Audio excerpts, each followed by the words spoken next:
Terapeuta, seja muito bem-vindo, seja muito bem-vinda ao programa Guia do Terapeuta Eficiente. Eu sou Renata Neme, mentora de terapeutas, e aqui nesse canal eu ensino terapeutas a diagnosticar as dores emocionais dos seus pacientes logo no primeiro atendimento. O tema de hoje é o segredo que muitos terapeutas não sabem para diagnosticar as dores emocionais.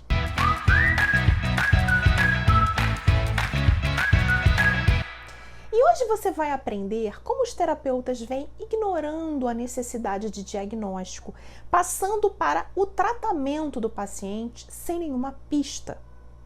Vai entender ainda que o cenário atual da saúde mental traz índices alarmantes e como tudo isso poderia ser minimizado com terapias mais eficientes.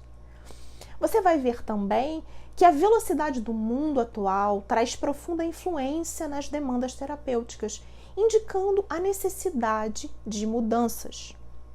Vai entender ainda como o diagnóstico das dores emocionais antes do tratamento delas é um processo que precisa ser respeitado e que traz inúmeros benefícios tanto aos pacientes quanto aos terapeutas. Terapeuta, uma das coisas que mais me aflige hoje no mundo das terapias, das mais variadas linhas, é não ouvir falar em diagnóstico.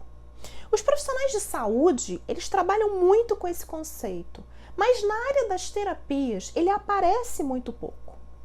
E aí, vemos como as dores físicas e as dores emocionais são abordadas de forma totalmente diferente, como se as dores físicas fossem mais importantes que as dores emocionais. E, na verdade, muitas dessas dores emocionais são a causa de dores físicas. Você conhece as doenças psicossomáticas, as doenças autoimunes, por exemplo. E ambos esses tipos de doenças com sintomas físicos têm fundo emocional. Mas, infelizmente, parece que as dores emocionais seguem sendo ignoradas até ser tarde demais. Veja bem, enquanto um bom médico logo pede alguns exames para fechar o diagnóstico dos pacientes com dores físicas, o que o terapeuta faz para identificar as dores emocionais dos seus pacientes?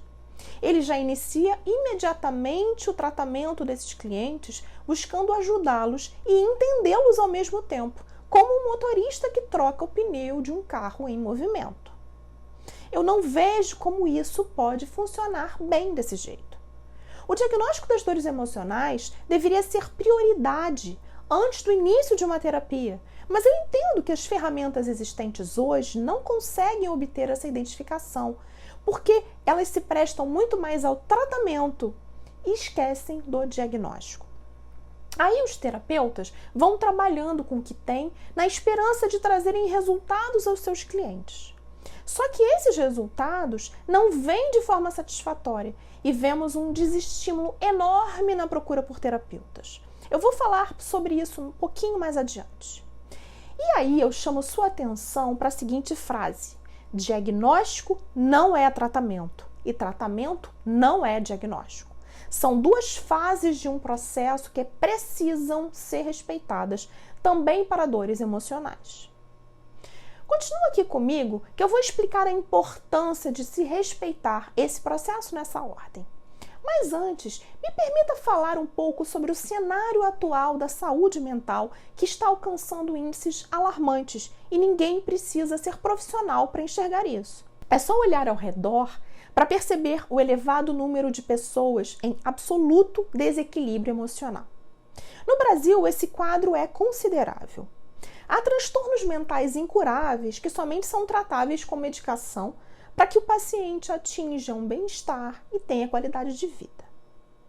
Contudo, muitos dos transtornos mentais que hoje chegam aos consultórios psiquiátricos poderiam ser evitados se os pacientes, lá no início de alguns sintomas, já buscassem o auxílio de terapeutas. Porque esses transtornos são causados por dores emocionais. Falemos da ansiedade, por exemplo. Segundo dados publicados recentemente pela Organização Mundial de Saúde, o Brasil é o país com o mais elevado índice de pessoas com transtorno de ansiedade. E eu vou mais além. Uma pesquisa mundial realizada pelo Instituto Ipsos em 2021, apontou que 53% dos brasileiros tiveram piora no seu bem-estar mental, indicando que a saúde mental já se tornou uma questão emergencial no Brasil. Então, falando ainda de ansiedade, uma pessoa que começa a apresentar alguns sintomas deveria procurar um terapeuta para entender a origem deles, extirpando esse mal quando ainda está no seu estágio inicial. Contudo, devido ao elevado número de pessoas com esses sintomas, eles acabam passando por aceitáveis, até que o paciente tenha uma crise severa de pânico, que acaba prejudicando a sua vida em todos os aspectos. E aí, ele vai demandar o uso de medicamentos controlados, que causam total dependência, prejudicando a memória e trazendo uma série de efeitos colaterais. Volto a dizer, tudo isso poderia ser facilmente evitado com uma terapia eficaz, que já identificasse sua origem, que já diagnosticasse as dores emocionais que causaram esses sintomas de ansiedade, para aí então tratar deles. E quando eu falo em terapia, eu não me refiro necessariamente à psicoterapia, mas a qualquer linha integrativa que busque trazer alívio ao sofrimento das pessoas, que procure eliminar bloqueios, tratar traumas, promover o equilíbrio, a serenidade e o autoconhecimento. Mas essas terapias estão perdendo espaço para os atalhos, e o uso de um remédio que promove alívio imediato é um exemplo disso. É fácil perceber que a ansiedade gera a busca por atalhos e os atalhos geram mais ansiedade, num ciclo vicioso que não tem mais fim. E aqui eu abro parênteses para falar um pouco mais sobre a velocidade do mundo atual e como ela vem interferindo nesse processo. Deixa eu explicar. Tudo hoje está muito mais veloz. Se há décadas atrás você precisasse falar com alguém, você ou ia até essa pessoa, aonde ela estivesse, ou então você telefonava para casa ou para o trabalho dela, com um telefone fixo, porque os celulares ainda não existiam. E aí, ou você falava com ela, ou deixava recado e esperava que ela retornasse, caso ela não tivesse ou não pudesse atender. Ou seja, a espera era algo natural. E aí depois veio o telefone celular. E você então já telefonava para a pessoa de qualquer lugar e ela poderia atender ou não. O tempo de espera aí já foi reduzido, assim como a tolerância das pessoas que passaram a esperar por uma resposta mais rápida. Depois ainda veio o SMS e posteriormente ainda os aplicativos como o WhatsApp, muitíssimo útil, mas que despertou a ansiedade máxima até no mais paciente dos seres. Você manda mensagem e já espera a resposta imediatamente. Aliás, você manda mensagem e fica controlando se a mensagem chegou, se a pessoa visualizou. Ou seja, isso é o cúmulo da invasão de privacidade, convenhamos, mas todo mundo aceita isso. Alguém pensa nisso? Não. A pessoa só quer a resposta o mais rápido possível. E se essa resposta não vem a tempo, segue-se frustração, ansiedade e mais um sem número de sensações. Tem gente que ainda manda mensagem e telefona se a outra pessoa demora mais do que alguns minutos para responder. E aí, aquele troço fica tocando ou vibrando o tempo todo e você se sente na obrigação de responder o quanto antes. E mesmo se você não responder, fica ali se estressando com cada mensagem que vai chegando, cada vibração, cada notificação. Não é assim? E esse estresse, esse nível baixo de tolerância, essa pressa de chegar a algum lugar, vai permeando a sua vida em todos os setores. Se a gente olhar como está o trânsito, por exemplo, verá o nível de tolerância e de ansiedade das pessoas. Ou seja, o mundo atual, como se mostra hoje, só está contribuindo para mais e mais desequilíbrios emocionais.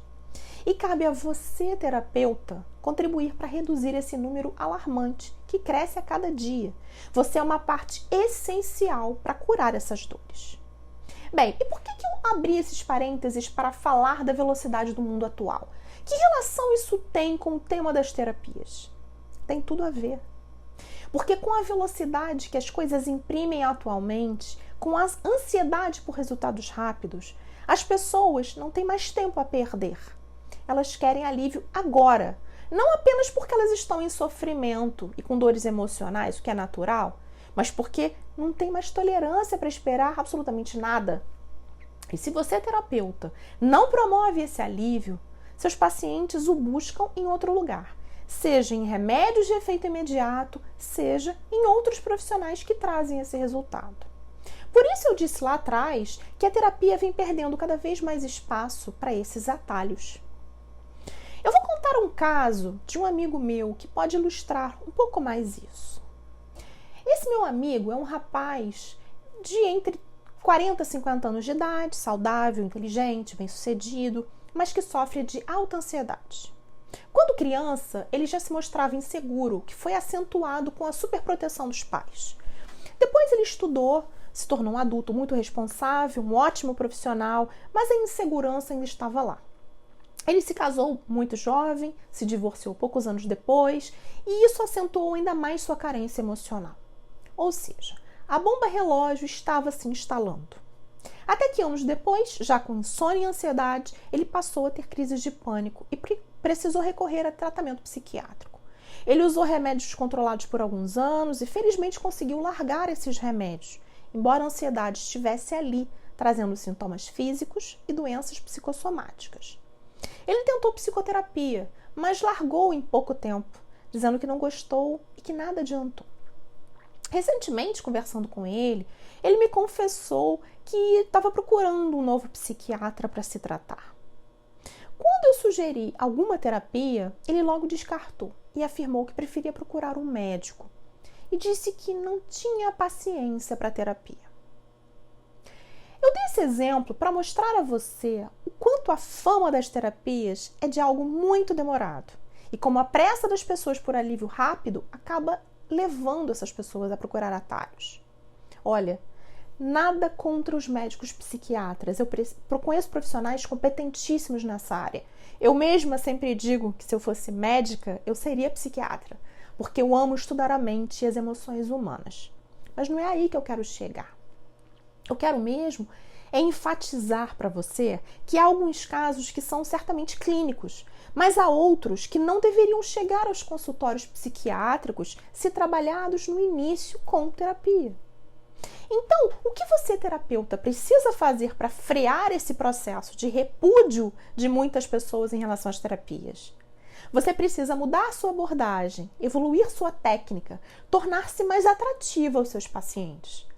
E você só consegue isso se você verdadeiramente entender seu paciente o quanto antes para conseguir ajudá-lo.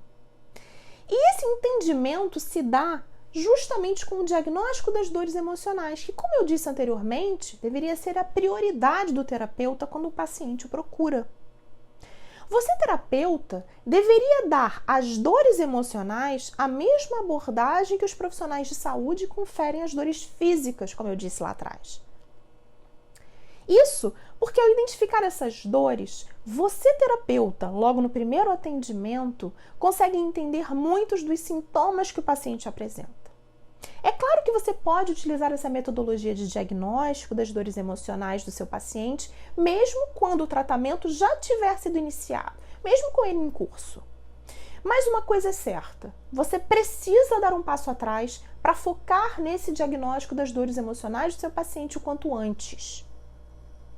Ao utilizar a metodologia de diagnóstico das dores emocionais, você é capaz de traçar o perfil daquele paciente, seu histórico familiar, seus padrões emocionais, comportamentos que ele repete de forma inconsciente, gerando sempre os mesmos resultados indesejados, podendo identificar a origem de vários problemas que ele narra. Somente a partir daí, desse diagnóstico profundo que você realiza no primeiro atendimento ou num atendimento subsequente, se for o caso, é que você passa efetivamente a tratar esse paciente, já entendendo os seus pontos sensíveis, ou melhor, já entendendo o que precisa ser tratado. E aí, repito, como você pode tratar sem antes saber o que tratar? Veja bem, hoje ao atender um paciente pela primeira vez, você não sabe nada sobre ele. Aí, para conhecê-lo, você procura saber da sua vida, sua infância, seus traumas, seus desejos, seus relacionamentos, seus pais, seus filhos, pessoas importantes na sua vida, seu trabalho, seus amigos, seus hobbies, sua vida espiritual, suas expectativas, seus sonhos, suas fantasias, suas frustrações, suas finanças, sua visão de mundo e mais outros inúmeros assuntos que você pensar por aí. Olha quanta coisa! Quanto tempo você vai levar para entender tudo isso, traçar um perfil do seu paciente, identificar o que causa as dores dele? Semanas, meses? Tem gente que gosta de falar de si, contar a sua história, mas a maioria tem desconfiança, não quer se abrir, especialmente para um desconhecido. Há ainda um mito de que terapia é perda de tempo, que é melhor conversar com um amigo numa mesa de bar. De qualquer modo, mesmo aquelas pessoas que não se importam em falar de si mesmas, procuram uma terapia buscando ajuda e querem isso rápido, como eu disse antes. Ainda mais com alto índice de ansiedade e baixos índices de tolerância. Mas se você utilizar a metodologia certa, você consegue vislumbrar todos aqueles itens que eu narrei. Infância, traumas, relacionamentos, família, visão de mundo, etc, etc, etc, num único momento. A partir daí, o seu nível de conversa com seu paciente é outro. Você já vai entender os pontos de dificuldade, de bloqueio dele, e é aí que vai concentrar as suas forças. As perguntas aleatórias que antes você faria já não são mais aleatórias, elas são dirigidas a esses pontos de dificuldade. E essas perguntas servirão muito mais para aprofundar e para já conscientizar o seu paciente de algo que ele não enxerga. Eu vou dar um exemplo hipotético para você. Digamos que você atendeu um paciente Reginaldo pela primeira vez, é um nome fictício, tá? E já utilizando a ferramenta de diagnóstico das dores emocionais, você verificou que ele, na área dos relacionamentos, é extremamente desconfiado, controlador e carente, e que existe uma história de abandono da mãe. Ele então verbaliza para você que está com problemas conjugais, que não se sente amado pela sua esposa, que é uma pessoa fria e irracional.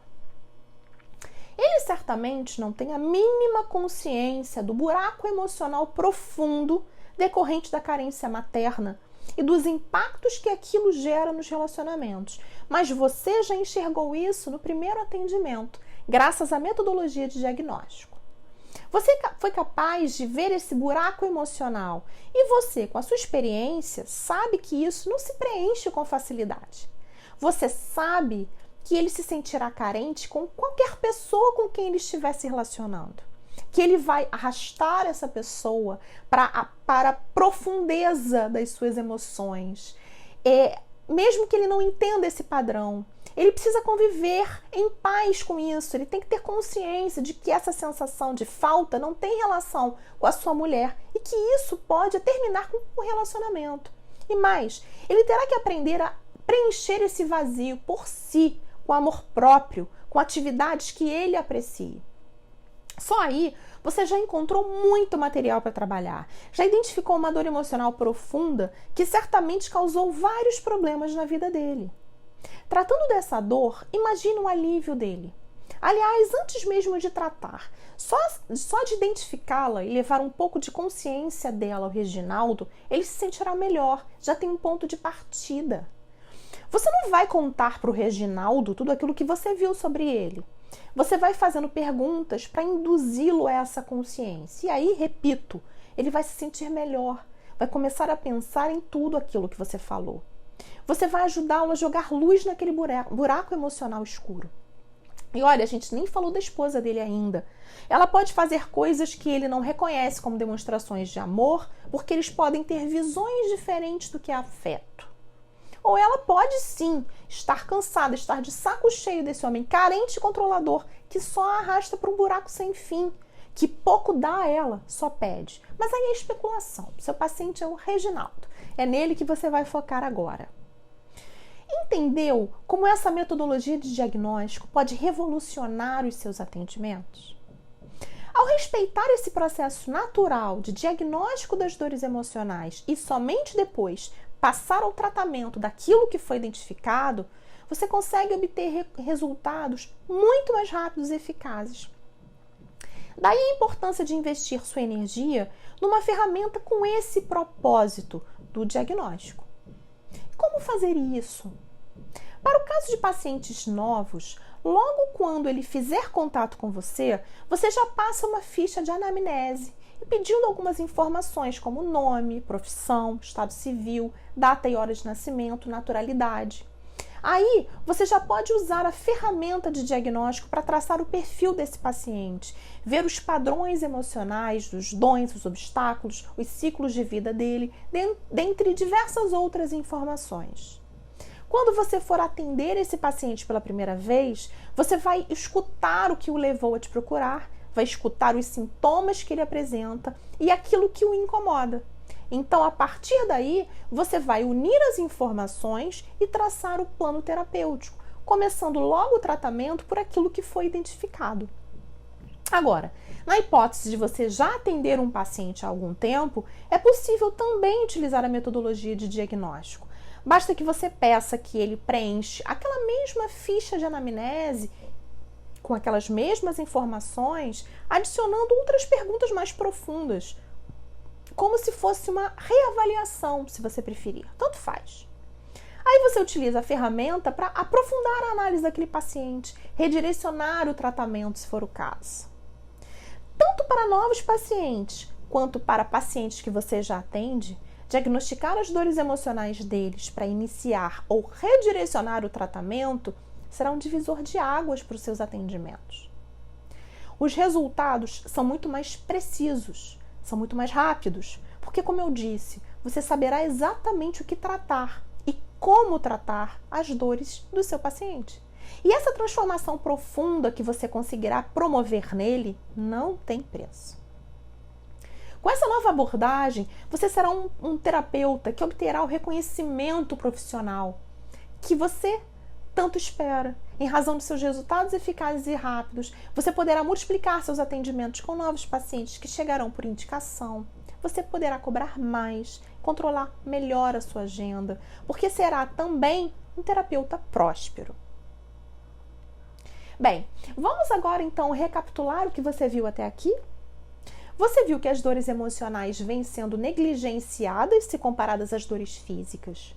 Você viu ainda como os terapeutas vêm ignorando a necessidade de diagnóstico, passando para o tratamento do paciente sem nenhuma pista. Você entendeu que o cenário atual da saúde mental traz índices alarmantes e como tudo isso poderia ser minimizado com terapias mais eficientes. Você percebeu que a velocidade do mundo atual traz profunda influência nas demandas terapêuticas, indicando a necessidade de novas perspectivas. Aprendeu também como o diagnóstico das dores emocionais antes do tratamento delas é um processo que precisa ser respeitado e que traz inúmeros benefícios tanto para os pacientes quanto para os terapeutas. Terapeuta, comenta agora aqui embaixo se esse conteúdo fez sentido para você e como que eu posso te ajudar mais sobre esse ou outros assuntos ligados a terapias. E eu vou ficando por aqui. Até o próximo vídeo. Te espero!